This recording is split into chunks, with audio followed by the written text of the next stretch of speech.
I am back with more, and as you know, the antique and collectible market is hot, and for whatever reason, it might be time for you to cash in or get in on the craze. What could this mean to you? How about earning a few extra bucks in your spare time or just cashing out those lost treasures already hiding in your storage?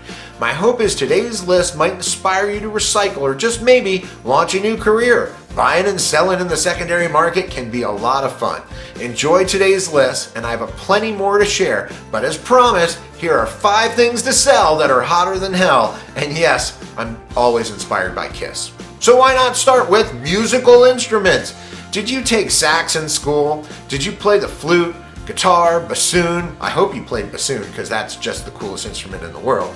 Well, get it out and look it up. There's quite a demand for vintage musical instruments. I could list hundreds of examples, but let's just say you played a Selmer Sax in high school. Today that could be worth $4,000, or your dad's old Fender guitar, $10,000 plus. You know, it's all the make and model, but I just want you to know before you do anything crazy like donate it. Number 2.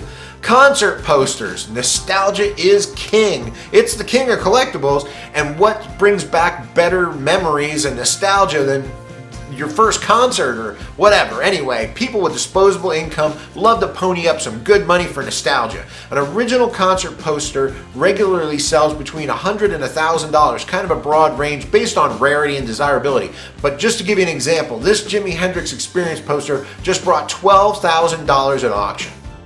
Number 3 is lunch boxes. Are you seeing a pattern here with today's list? The nostalgia. And if you or your neighbor had one as a kid, it's probably worth a few bucks today. It's not true with everything because, you know, every house had a Vicks Vapo Rub machine too.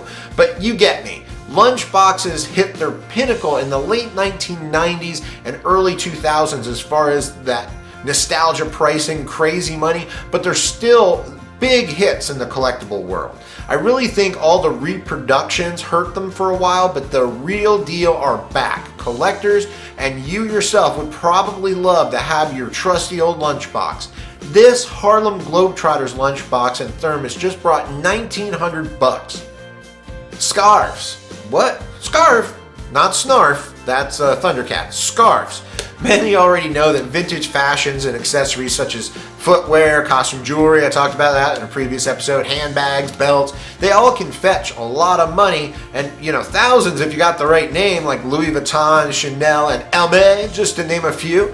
But did you know to be on the lookout for these scarf creatures? Yes, that gift that ended up just in the box in your dresser drawer, you know, or in the attic can be worth a few $100s and thousands of dollars today, if you have the right one. Just to give you an example, this Hermès leather belt and scarf that were just stuck in an auction a couple of weeks ago just brought $800.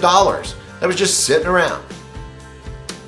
Not your mama's doll. Okay, maybe your mama's. I just mean this is what we in the business would not call antique or vintage, but the 1986 American Girl doll named Samantha can be worth quite a bit of money, as that generation, my wife's, becomes nostalgic and wants what they had as children. Yes, I know 1986 is now vintage technically. If you have your 1986 with her original clothes, accessory, and box, you might really have some cash there.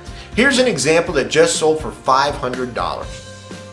Alright, if you enjoyed that list, please share, and if you'd like to learn more, subscribe to my blog or my YouTube channel, and as always, I'm updating my readers and watchers to the trends in the secondary market. Until we stream again.